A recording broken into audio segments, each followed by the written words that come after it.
How does someone get to the point where they're so addicted to gambling that they're ready to quit? And what do you do when you're actually ready to begin to rebuild your life?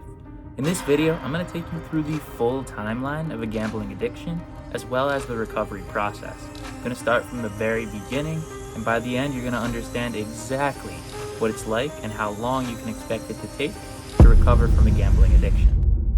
So, my name's Rob, I'm a recovering gambling addict myself, and I made my last bet November the 12th of 2022. Since then, I've made these videos my mission because I want you to avoid making the same mistakes with your life that I made with mine. Now, how does someone get addicted to gambling? What does it look like? Well, basically in the start, it's just for fun. You're enjoying the social aspects of it. Maybe you're excited about the possibility of making money watching sports or playing games, and so you start to get a little bit more involved in it. Typically, it starts off as a social activity, and then it slowly becomes something that's done in isolation. It's done to plug holes in your life, to alleviate boredom, to make you feel a sense of purpose. And soon enough, it becomes your lifestyle. You become someone who wakes up in the morning and you think about gambling, and you go to bed at night and the last thing you do is place some bets. It happens very quickly. This is, again, the development of a gambling addiction. Not every gambler goes down this path, but it's certainly the one that I did. So if you're relating so far, make sure you're sticking around till the end of the video. But essentially, you eventually get to a point where your gambling amounts that in the beginning you wouldn't even have comprehended. You're building up a tolerance towards it, and over the course of a few months to a few years, you're slowly increasing that bet size and frequency to the point where one loss could wipe out all the previous winnings you had if you were even lucky enough to have had them. And you can find yourself in a position where you're going into debt to keep gambling. You're lying about your gambling to others. You're starting to think about borrowing money to gamble. All of these bad things are starting to happen in your life. This can again happen over the course of months or years, but the climax to the downfall happens pretty much the same every time. You reach a point where you're gambling at the highest stakes you've ever gambled, or over the course of a few sessions, you experience a huge loss. And at this point, you go from betting the highest amounts you've ever bet to having the least amount of money that you've ever had in your life.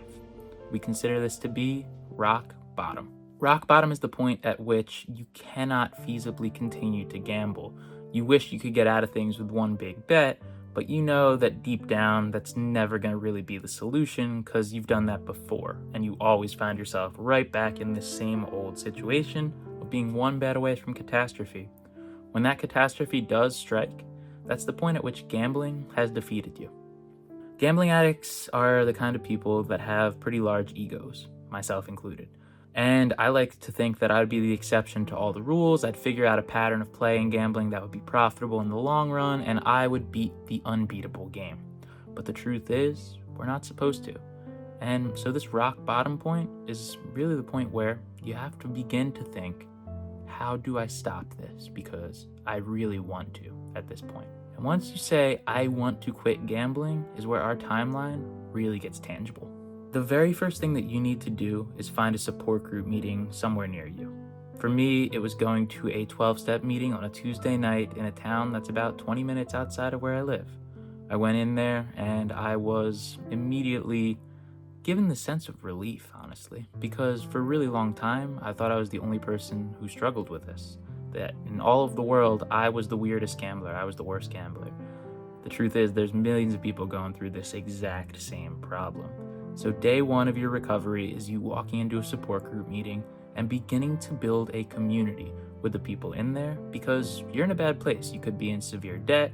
You could have just lost everything you have, even family members or friends. But it's your chance to begin rebuilding. It's your day one. Additionally, on day one, there's a couple of things that you need to do. You need to begin to think of alternatives for your time.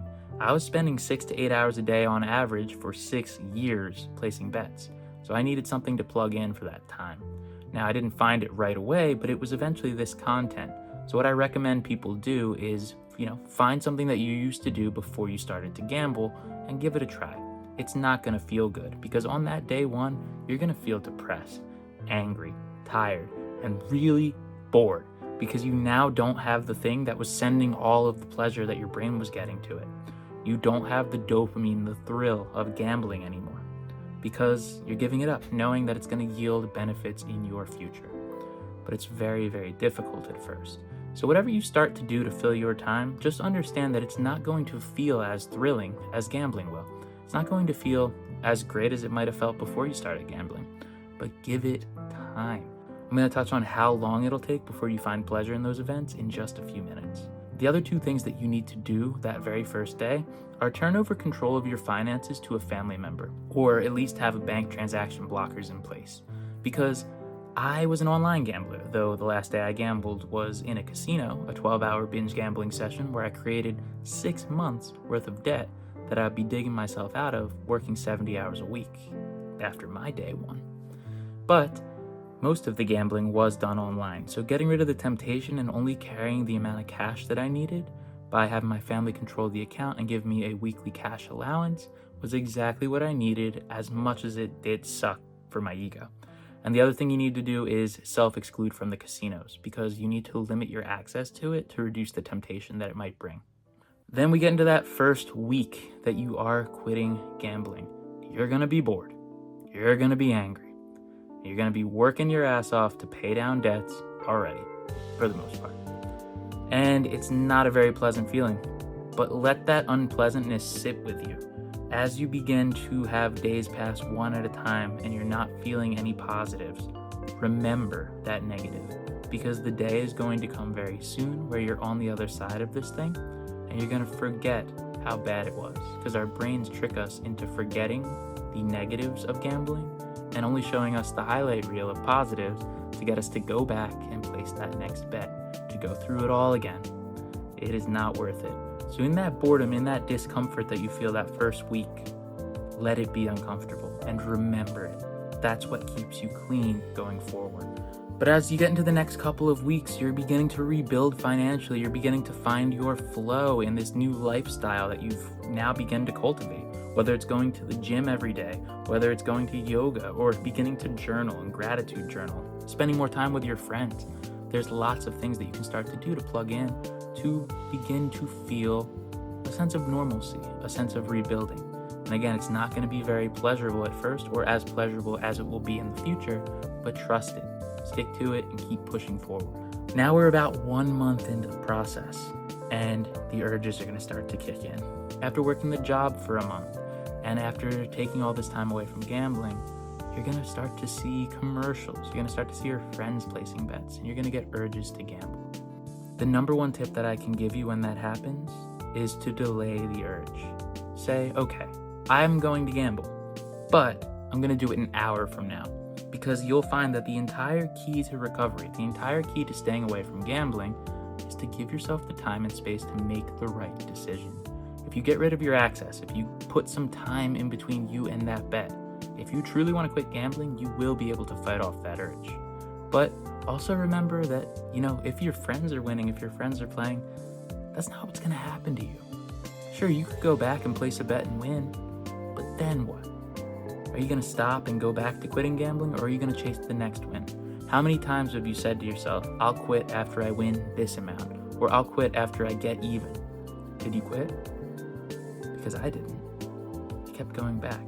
So a month in, when that thought pops into your head of, man, I could get out of all this debt with one big win, just remember that even if you did, you'd dig yourself a deeper hole the next time.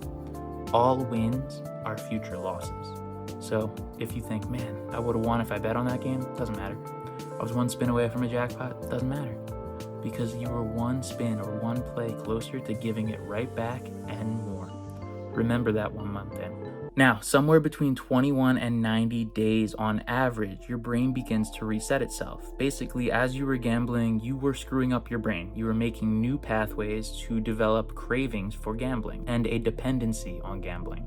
But as you're taking time away and your brain begins to find normalcy, you will find that those urges will start to fade away.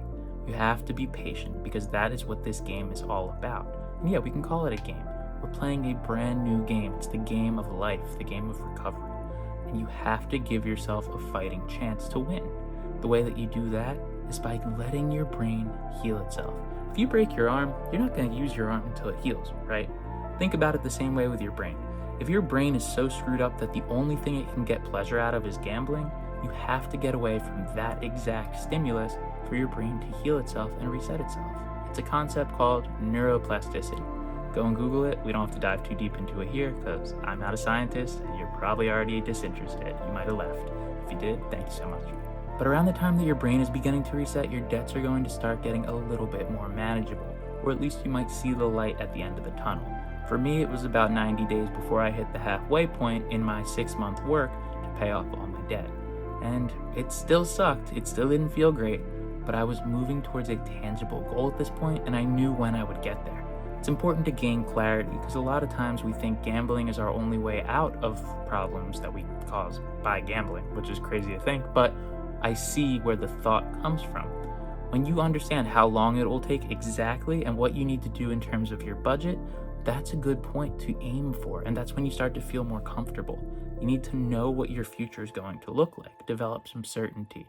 And that will make a huge difference if you're able to do that within the first 90 days. Now, after this point, you're going to start to see some significant improvements in your life. You still might be chipping away at that debt, but you're finally having those urges subside, you're feeling good again, and you're finding some minor pleasure in the things that you used to enjoy. Maybe it's tennis or pickleball, and you've been playing it for a couple months, and you're starting to get the groove of it again. You're starting to enjoy the time again. It's a really beautiful thing.